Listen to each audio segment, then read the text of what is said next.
একজন শিক্ষার্থী কোন সময় কিভাবে পড়ালেখা করলে পড়ালেখায় বারাকা লাভ হবে? খুবই সুন্দর প্রশ্ন। আমাদের স্কুল কলেজে পড়ুয়া শিক্ষার্থী বন্ধুরা তারা সাধারণত গভীর রাত পর্যন্ত জেগে পড়তে অভ্যস্ত। 12টা 1টা 2টা পর্যন্ত পড়বে, এরপরে ঘুম দিবে, সকাল 8টা 9টা পর্যন্ত ঘুমাবে। এই লাইফস্টাইলে আমাদের বেশিরভাগ স্কুল কলেজের ছেলেমেয়েরা অভ্যস্ত। আলহামদুলিল্লাহ, তারা অনেকে নিজের চেষ্টা এবং পরিশ্রমের মাধ্যমে তারা এগিয়ে যাওয়ার চেষ্টা করছে, এটিকে অবশ্যই অ্যাপ্রিসিয়েট করতে হবে। তবে আমরা বলে রাখতে চাই যে সুন্নাহসম্মত লাইফস্টাইল একজন স্টুডেন্ট এবং যে কোনো পেশার মানুষের জন্য যে সে রাতে তাড়াতাড়ি শুয়ে পড়বে। রাতে খুব গভীর রাত পর্যন্ত জেগে থেকে কোনো কিছু করার মধ্যে কল্যাণ নাই। আমাদের অনেকে দেখবেন রাত 12টা 1টা 2টা পর্যন্ত কাজ করে, সকাল 9টা পর্যন্ত ঘুমায়। ভাই, আপনি এশার পরে যদি ঘুমায় যান, যে 3 ঘন্টা 4 ঘন্টার সময় আপনি এশার পরে ব্যয় করলেন, এই সময়টা আপনি সকালবেলা দেন। কেন সকালবেলা দিবেন? কারণ নবী করিম সাল্লাল্লাহু আলাইহি ওয়াসাল্লাম দোয়া করেছেন, আল্লাহুম্মা বারিক লি উম্মতি ফি বুকুরিহা, আল্লাহ ওর উম্মতের জন্য সকালের সময়টাতে বারাকা দান করেন। কোরআনে আল্লাহ রাব্বুল আলামিন শপথ করেছেন ওয়াস-সুবহি ইযা তানাফফাস, সকালের সময়টা শপথ করেছেন। ওয়াল ফাজরি ওয়া লায়ালিন আশর, ফজরের সময়ের শপথ করেছেন। আল্লাহ তাআলা কোন সৃষ্টির নামে শপথ করে ইঙ্গিত দিতে চান যে এই সৃষ্টি অন্য সাধারণ সৃষ্টির চেয়ে অনেক গুরুত্বপূর্ণ। পুরো দিনের কোন সময়ের নামে এত শপথ হয় নাই, সকালের সময়ের নামে আল্লাহ তাআলা যত শপথ করেছেন, কারণ এই সময়টা অনেক গুরুত্বপূর্ণ। এই সময় যে যে কাজ করবে আল্লাহ তাআলা সেখানে বারাকা দিবেন। অতএব শিক্ষার্থীরা গভীর রাত পর্যন্ত যে পড়াশোনা না করে রাতে তাড়াতাড়ি শুয়ে গিয়ে রাতে 6 ঘন্টা 7 ঘন্টা 8 ঘন্টা ঘুমানোর পর যে ফ্রেশ মানসিকতা থাকবে, এরপর উঠে যে পড়াশোনা করবে, অল্প সময়ে আল্লাহ তাআলা তাকে অনেক বেশি বারাকা দিবেন। দিনভর যে জঞ্জাল, যে গ্যাঞ্জাম, যে ফাসাদ, যে হ্যাচেল, যে আশেপাশের পরিবেশের দূষণ ইত্যাদি এগুলোতে থাকার পর আপনি এশার পরে পড়তে বসেছেন, আপনার পড়াটা যত বেশি রপ্ত করতে পারবেন, যত বেশি মুখস্থ করতে পারবেন, যত বেশি আপনি আয়ত্ত করতে পারবেন, ভোর রাতে আপনি গভীর ঘুমে দীর্ঘ রাত আচ্ছন্ন থাকার পর যখন ফ্রেশ মাইন্ডে বসবেন তখন বেশি আত্মস্থ করতে পারবেন। এটা একটা বাস্তব উদাহরণ হলো এই শিক্ষার্থীরা যারা আমার সামনে বসে আছে। আমরা আজকে একটা শিক্ষার্থীকে সম্বর্ধিত করলাম। সে কয় মাসে হেফজ করেছে? 7 মাস 16 দিনে এই ছেলেটা হেফজ করেছে। আপনি চিন্তা করুন তো, জেনারেল ব্যাকগ্রাউন্ডে এই বয়স কত ছেলেটার?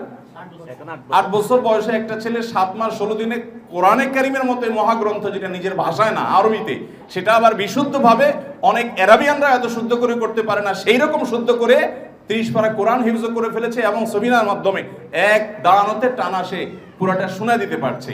এটা এই মাদ্রাসায় একটা বাচ্চা হয়েছে, বাংলাদেশে শুধু একটাই ঘটনা ঘটেছে এমন নয়, এরকম বাচ্চা প্রায় সময় বিভিন্ন মাদ্রাসায় ঘটে থাকে, আমরা দেখে থাকি, এরকম বাচ্চা বের হয়ে থাকে।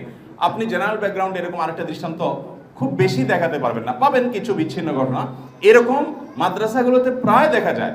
আর সবচেয়ে বড় কথা হলো, এই এক্সট্রাঅর্ডিনারি বাচ্চার কথা না বলি, সাধারণ যে বাচ্চাগুলো আছে 30 পারা কোরআনকে স্মৃতিতে ধরে রেখে সারা জীবন, সহজ কোনো বিষয় নয়।